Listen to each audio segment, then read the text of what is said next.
नमस्कार, बहुत स्वागत है आपका इंडिया वॉइस के डिजिटल प्लेटफॉर्म में। मैं हूं आपके साथ प्रज्ञा मिश्रा। आज हम एक ऐसे मुद्दे पर बात करने जा रहे हैं जिस पर पूरे देश की नजर है। जी हां, हम बात कर रहे हैं महाराष्ट्र की राजनीति का, जहां शिवसेना यूपीटी के नेतृत्व में जो 6 सांसद हैं, वो अब इस पार्टी से दूर हट रहे हैं।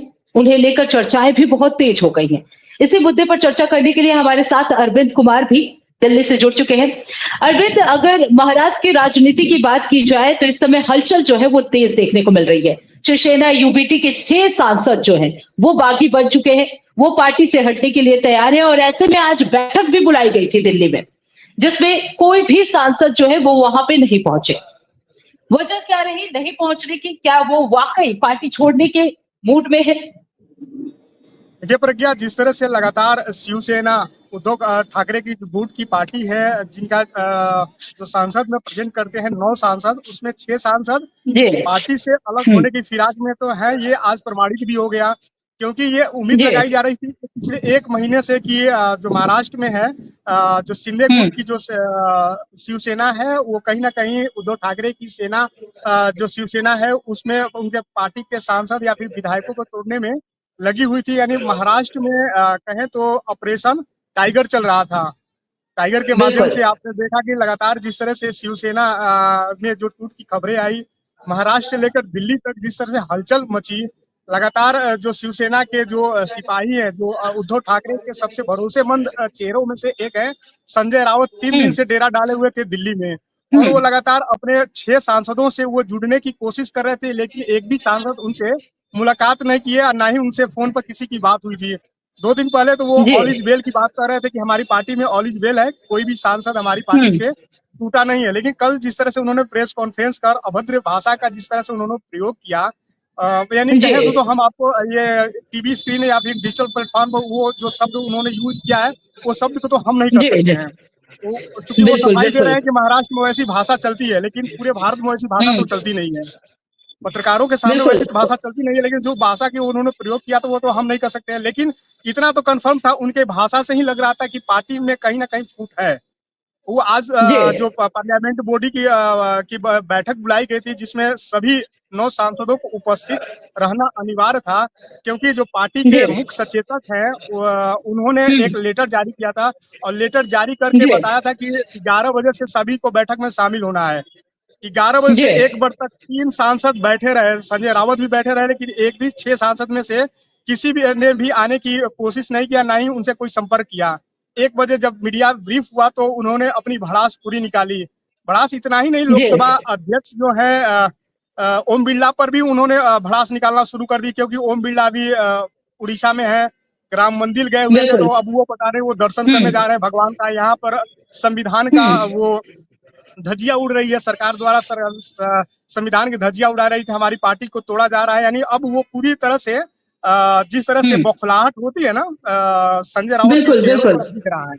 तब ऐसे में जब बैठक हुई थी निकिता, प्रज्ञा, जो बैठक हुई थी, बैठक के बाद जो पार्टी के मुख्य सचेतक है, उन्होंने साफ तौर पर कहा कि अब वो पार्टी को शो काज नोटिस जारी किया गया, उन्हें कारण बताओ। नोटिस जारी कर पार्टी उन पर कार्रवाई करेगी। कार्रवाई किस बात की करेगी? जो संविधान में जो लिखा है कि 2/3 से अधिक सांसद होंगे तो एक अलग गुट बना सकते हैं, उन पर किसी भी तरह की कोई दल बदलू कानून तो लागू होगा नहीं। अब भले ही अब संविधान का हवाला दे रहे हैं।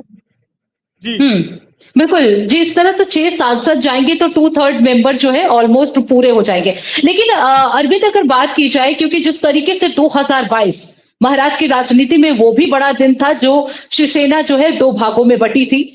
शिंदे ग्रुप जो है उन्होंने कई विधायकों के साथ एक अलग पार्टी बनाई, शिवसेना को उन्होंने तोड़ा। ऐसे में क्या माना जाए, 2022 में हुई टूट के बाद भी संगठन को एक साथ मजबूत करने में उद्धव ठाकरे फेल रहे?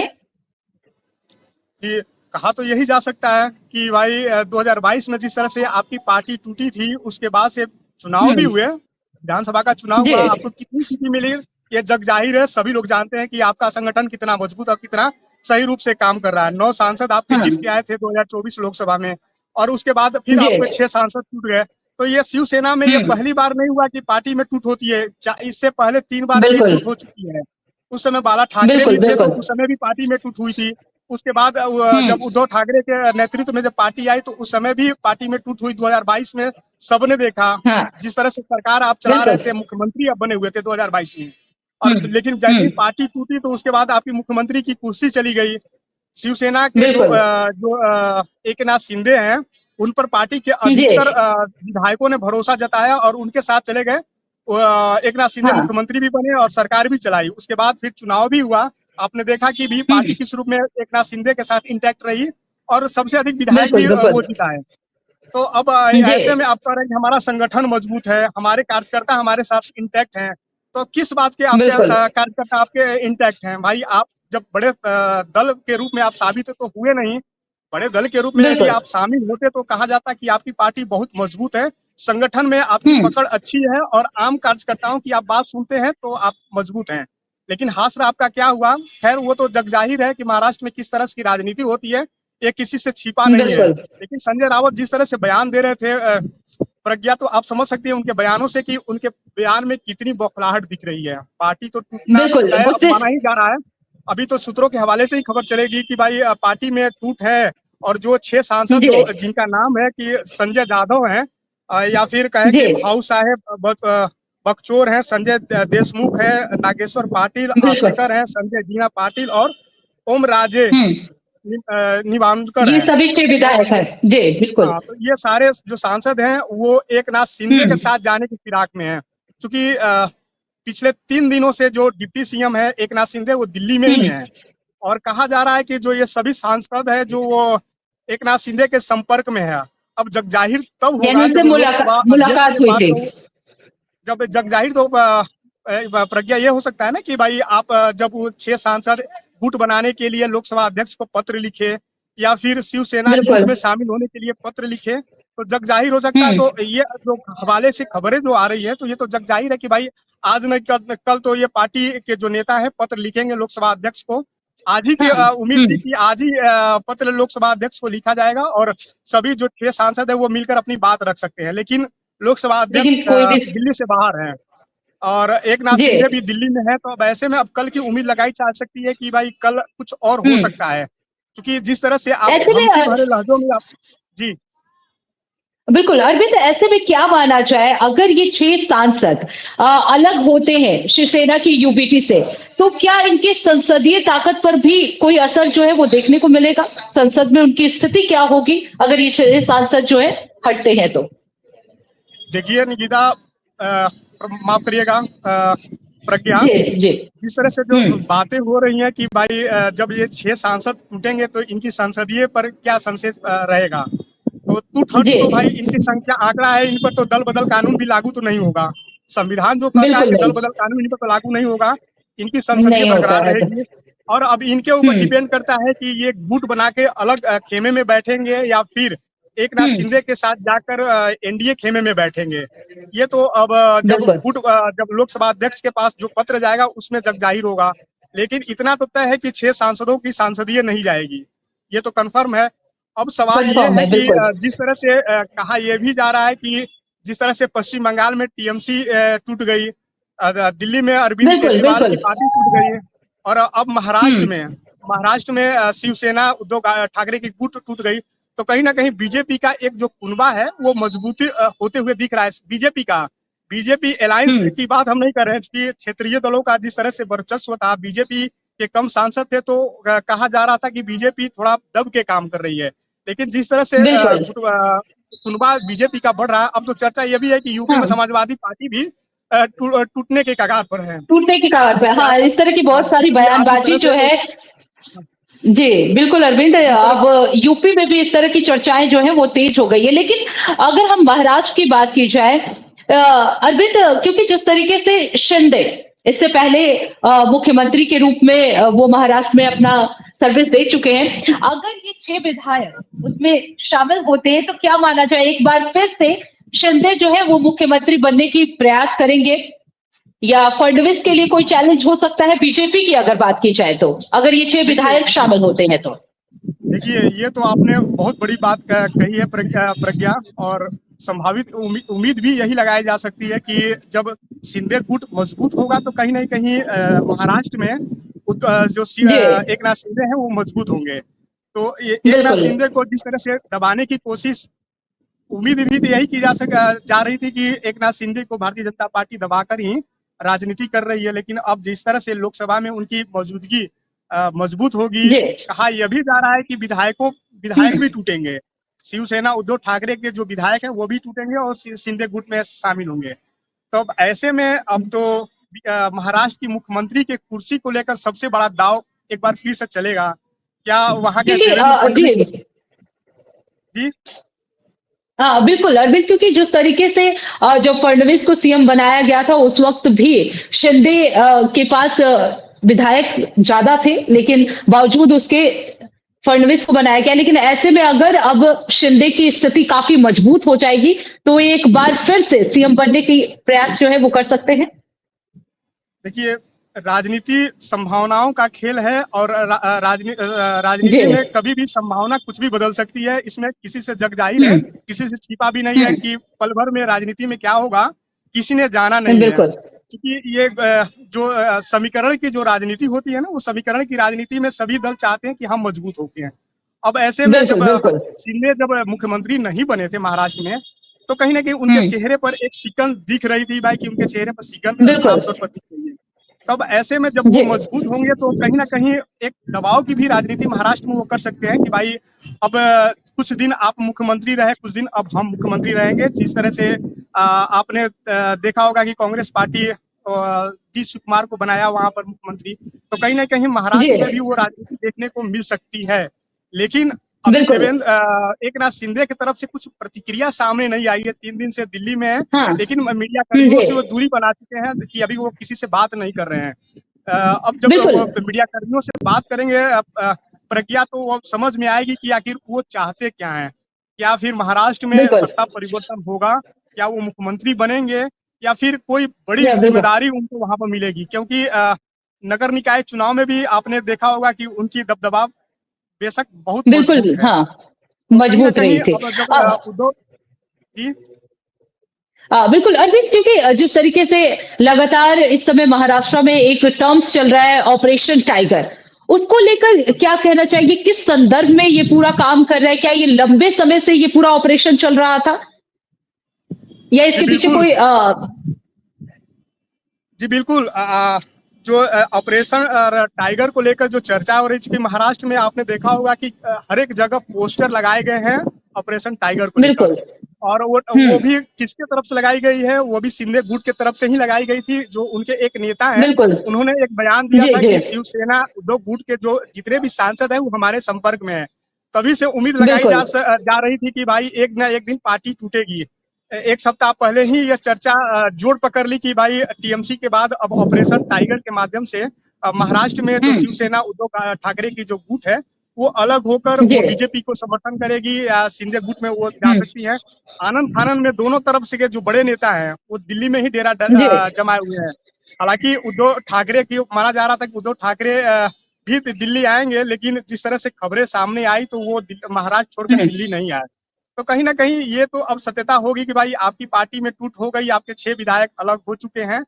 अब रहा गुट बिल्कुल बनाने 9 का विधायकों सवाल, में तो से 6 लोकसभा अध्यक्ष को वो पत्र देंगे तो गुट बनाने की वो बात करेंगे या फिर शिंदे गुट में जाएंगे, वो पत्र के बाद ही पता चलेगा। लेकिन जो हमारे सूत्र बता रहे हैं, जो अभी जब जी तक हमने ये खबर की है, तो भाई ये तो कंफर्म है कि जो ये सांसद हैं वो शिंदे गुट में जाने की फिराक में है, शिंदे गुट के ही संपर्क में है। क्योंकि संजय राउत ने एक बहुत बड़ी बात कही है कि 15-15 करोड़ रुपए की लोभ हमारे सांसदों को दिया गया है। और बिल्कुल जो भी हमारे सांसद बिके हैं वो पैसे पर बिक गए हैं। संविधान की धज्जियां उड़ाई बिल्कुल जा रही है। अरविंद, उन्होंने ये कहा है कि 15-15 करोड़ सिर्फ एडवांस दिए गए हैं। हाँ, क्योंकि इस पे महुआ मोइत्रा का भी ट्वीट हमने देखा था कि उन्होंने भी इस पर ट्वीट किया। उन्होंने कहा कि इतने सस्ते में कैसे बिक गए, तो उस पे उन्होंने सफाई देते हुए भी ये बात कही थी कि 15 करोड़ सिर्फ एडवांस दिए गए हैं, 50-50 करोड़ तक की बात हो रही है। खैर, ये तो पैसे के लेन देन तो हमेशा आरोप प्रत्यारोप तो लगाए ही जाते हैं। अरविंद, अगर बात की जाए, क्योंकि जिस तरीके से हम ये सभी सांसदों टीएमसी में भी हमने देखा कि सब बागी विधायक जो है वो उस टीएमसी ग्रुप को छोड़कर बीजेपी में शामिल हो रहे हैं। और अब हम शिंदे ग्रुप में भी देख रहे हैं कि शिंदे में बहुत सारे ऐसे 6 सांसद हैं जो कि शिवसेना ग्रुप यूबीटी के हैं, वो भी शामिल होने की फिराक में है। ऐसे में क्या माना जाए, क्या कोई बीजेपी की रणनीति है मॉनसून सेशन में जो महिला विधेयक है उसको पास करने के लिए, क्योंकि उनके पास जितने सांसदों की कमी थी वो कहीं ना कहीं इन बागी विधायकों की वजह से पूरी हो सकती है। तो क्या इसे उस नजरिए से भी देखा जा सकता है मॉनसून सेशन को लेकर? जी, आपने प्रज्ञा बहुत सही बात कही कि मानसून सेशन आने वाला है और महिला विधेयक बीजेपी के लिए चैलेंज है, क्योंकि प्रधानमंत्री बिल्कुल। को गृह मंत्री अमित शाह ने कहा था कि इस बिल को इस सत्र में ही हमको पास करवाना है, किसी भी सूरत में इसको हम पास करवाएंगे। संविधान संशोधन होगा, महिला विधेयक पास होगा और उसके बाद परिसीमन वाला जो कानून है उस पर भी सरकार सहमति जताएगी। तो आज जी आपने बिल्कुल। सुबह देखा होगा कि जो कांग्रेस नेता हैं जयराम रमेश, उनके तरफ से बयान सामने आया है कि बीजेपी संसद में जो 2 बिल पास नहीं करवाई पाई है, इसी की वजह से तोड़ की राजनीति महाराष्ट्र से लेकर पश्चिम बंगाल या दिल्ली या पंजाब या फिर यूपी में करना शुरू कर चुकी है, क्योंकि मानसून सेशन में उसको यह पास करवाना है। और जो प्रधानमंत्री को भरोसा दिलाया है, तो कहीं ना कहीं इसमें तो गुरेज नहीं है कि भाई कहने में कि भाई भारतीय जनता पार्टी या फिर जो एनडीए कुनबा है वो तो चाहता है कि भाई जो 2 कानून जो हमने लाया था महिला बिल कानून, उसको किसी भी सूरत में हमको पास करवाना है, मानसून सत्र में भी या पास करवा लें या उससे पहले एक विशेष सत्र बुलाकर हम पास करवा लें, क्योंकि संख्या जो है वो संख्या कम हो पा रही थी, इसी वजह से ये पूरा नहीं हो पाया था और लोकसभा में नहीं हो पाया। बिल्कुल। अब तो जब ये सभी सांसद जब मिल जाएंगे तो कहीं ना कहीं अब विपक्ष या राहुल गांधी के तो भाई मुक्की खानी पड़ेगी लोकसभा में, क्योंकि भले ही राहुल गांधी की तरफ से यह कहा जा रहा है कि भाई संविधान का संशोधन बीजेपी करना चाह रही है, यानी वो संविधान का वो खतरा उनसे बरकरार है और वो अपने मन मुताबिक कानून बनाना देश में चाह रही है। तो अब मन मुताबिक कानून बनेगा या नहीं बनेगा वो तो बात की चीज है, लेकिन विपक्ष के जो जितने भी सांसद हैं वो इंटैक्ट होने पर क्षेत्रीय दल हो या फिर राष्ट्रीय दल, वो तो नाकाम साबित हो रहे हैं। अपने ही सांसद को अपने खेमे में नहीं रख पा रहे हैं, तो कहीं ना कहीं आपकी नीतियों को तो सवाल खड़ा होगा कि भाई आपकी नीति में कुछ गड़बड़ी थी, या फिर उन सांसदों की जो बैठक होती थी उस बैठक में बात नहीं सुनी जाती थी, या फिर किसी भी तरह का कोई कारण हो सकता है। वजह तो यही हो सकती है कि आपसे ये 6 जो सांसद हैं या टीएमसी के 19 सांसद आप अलग होकर एक अलग राह पर जाने की फिराक में हो गए। तो कहीं ना कहीं आपके जो क्षेत्रीय पार्टी के जो नेतृत्व होता है, सीनियर नेतृत्व, तो कहीं ना कहीं उनसे नाराजगी इन नेताओं की तो साफ तौर पर देखी जा सकती है, क्योंकि टीएमसी के जितने भी सांसद लोकसभा अध्यक्ष से मिले तो सभी ने अभिषेक बनर्जी या फिर ममता बनर्जी के नीतियों पर सवाल उन्होंने खड़ा कर दिया है। आप तो फिलहाल में बीजेपी की तरफ से आप ये भी देख सकती हैं। जी बिल्कुल, ये परिवार की राजनीति को भी ये मुद्दा जो है उठाया जा रहा था कि अभिषेक बनर्जी को बनाना चाहती थी टीएमसी, इसलिए बहुत सारे सांसद और विधायक जो है उनसे नाराज थे। लेकिन अगर महाराष्ट्र की राजनीति की बात की जाए तो क्या महाराष्ट्र की राजनीति में भी कुछ ऐसे तत्व रहे हैं जिसकी वजह से ये जो सांसद है जो शिवसेना ग्रुप से हटना चाह रहे, यूबीटी से दूर हटना चाह रहे, उनके पास भी क्या इसी तरह की कोई लॉजिक है, या ये माना जाए कि उन्होंने देख लिया है कि अब शिवसेना यूबीटी जो ग्रुप है वो काफी कमजोर हो रही है, जनता उन्हें सपोर्ट नहीं कर रही है, इसलिए वो इस पाले से हटना चाहते हैं? देखिए प्रज्ञा, जब नगर निकाय चुनाव जब महाराष्ट्र में हुआ और जितने वोट शिवसेना उद्धव गुट के आए और शिवसेना शिंदे गुट के जो वोट आए, तो सभी नेताओं ने तो दहाया, अपनी भविष्य की चिंता तो उनको बराबर होती है कि भाई अगली बार हम फिर से चुनाव जीतें और जो खेमा सबसे मजबूत है उस खेमे में ही हम रहें। चाहे विधानसभा का चुनाव हो या फिर लोकसभा का चुनाव हो, जब क्षेत्रीय जब जमीनी हमारी मजबूत होगी तभी हम चुन के जा सकते हैं। तो कहीं ना कहीं उद्धव गुट का जो नींव है वो बात करें तो वहां पर नगर निकाय का चुनाव होता उसी में घसकता हुआ दिख रहा था। तब ऐसे में उसी समय से उम्मीद लगाई जा रही थी कि भाई पार्टी में कुछ हलचल है और कुछ ना कुछ आगे चलकर होगा, और आपने देखा कि ऑपरेशन टाइगर के तहत 6 सांसद टूट गए, यानी फिराक में है कि भाई अब आपको छोड़कर आप दूसरे गुट में चले जाएं, हम शिंदे गुट में शामिल हो जाएं, क्योंकि फिर जब चुनाव जहां जनता का बिल्कुल, जनता का सपोर्ट जहां मिले वहीं पे सब जाना चाहते हैं। बिल्कुल, आज के इस टॉपिक के लिए बस इतना ही। अरविंद, बहुत बहुत धन्यवाद इस मुद्दे पर चर्चा करने के लिए हमारे साथ। तो इस तरह के कई मुद्दों के लिए हमारे साथ जुड़े रहिए इंडिया वॉइस के डिजिटल प्लेटफॉर्म में। फिलहाल के लिए आज इतना ही।